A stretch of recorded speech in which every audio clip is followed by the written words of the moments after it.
in relation to consent, and it seems to be across the board that it has to be voluntary, free of coercion, and a capacity to make decision. And there seems to be a general wariness in relation to advanced care directives. But the legislation that has come in and is effective since April of this year has notification requirements as the people that you're supposed to notify in advance that you have made. Well, has that happened or in other jurisdictions?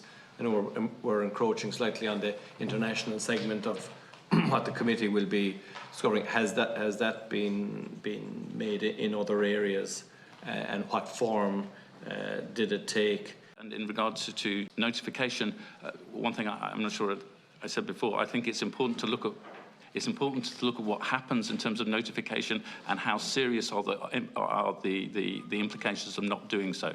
Because again, if you look at places like Belgium, you have large-scale practices, some of which are within the law and some of which are outside the law, which are simply not reported. But not only that, when they're not reported, there's a kind of acceptance of them, and there aren't prosecutions. So the unreported and lack of reporting, I think, is a problem in other jurisdictions, but we do at least have evidence for it in Belgium. And so you have lack of reporting, which then doesn't lead to prosecutions because it's seen as something which is a technicality. Just I might follow on you mentioned here about Canada, the process of introducing a measure to allow a person to give advance waiver of final consent if they've lost capacity at that time. Do you know where that process, so there's nowhere else in the world that currently has that process that you can give the advanced, and I don't want to suppose, or we've obviously come a huge way in terms of advanced healthcare, but also assistance system, all of these things. We've come really, really far, and we were on the committee that was dealing with parts of that also. Do you think that is something that will become more commonplace? And anyone can answer that we're going to see that now across other jurisdictions that have this in place, this piece where people can give that advanced piece where they may lose capacity. David? Yeah, just to say that the law changed in the Netherlands because of a court case, and the court case was they had advanced decisions for euthanasia, but the assumption was that people would be unconscious, and so the question came as somebody who had dementia, who had euthanasia, and had to be restrained in order to have the lethal injection.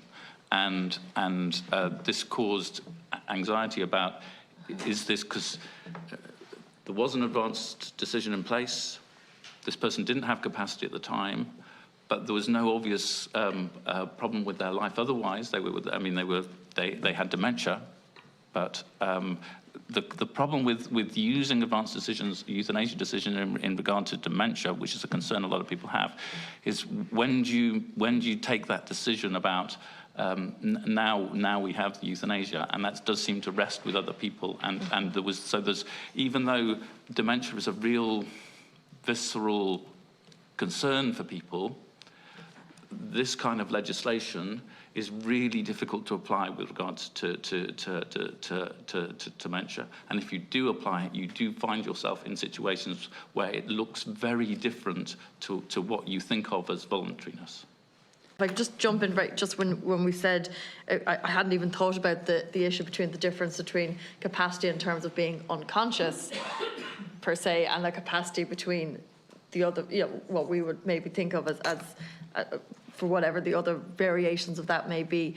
Would, in the example you gave, is it that the patient would outline possibly where that line is for themselves? I don't know if in the jurisdiction you were talking about, or is it that they kind of have to figure it out? Sorry if I just don't quite understand. Well, so it's very difficult to know how you would frame that. Okay. In relation to the question of New Zealand and Victoria, there is quite a lot of pushback on Victoria because other states in the United States, other states in Australia which have legalised voluntary assisted dying, as they call it, haven't had this, and lots of people are in Victoria saying it inhibits the freedom of the. So given what's happening in the rest of Australia, I would be very surprised if this restriction in Victoria was maintained in the next 5 years. I think, and this goes to something that several people have said, I think it is really important to respect people's ability to refuse treatment, and that's because of the importance of consent. So consent is about what we allow to be done to us. It applies at the end of life, but it applies to the whole of life, and it applies in relation to medical care in particular. If the doctor's going to do something to me, then they need my consent to do so, and I can refuse, for good reasons or bad reasons. They're my reasons, and the doctor is restrained by this. But if the doctor wishes to give me treatment, he or she should give treatment that the doctor thinks is in my best interest.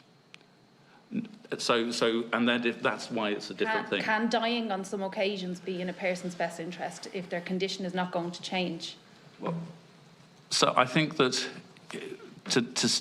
if you make that, if dying can be in their best interest, then it can be in their best interest even if they haven't asked.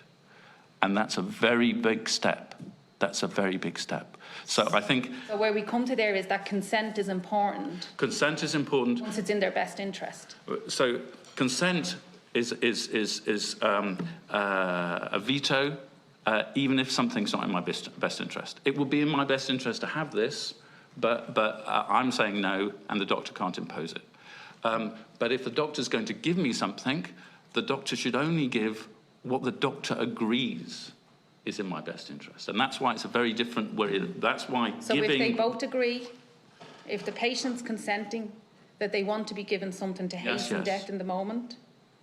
So what the step that means is that you've started to say that it's reasonable for a doctor in some circumstances to think that death is in the interest of the patient. And that decision, if that decision is allowable, that decision logically also applies when the person can't consent.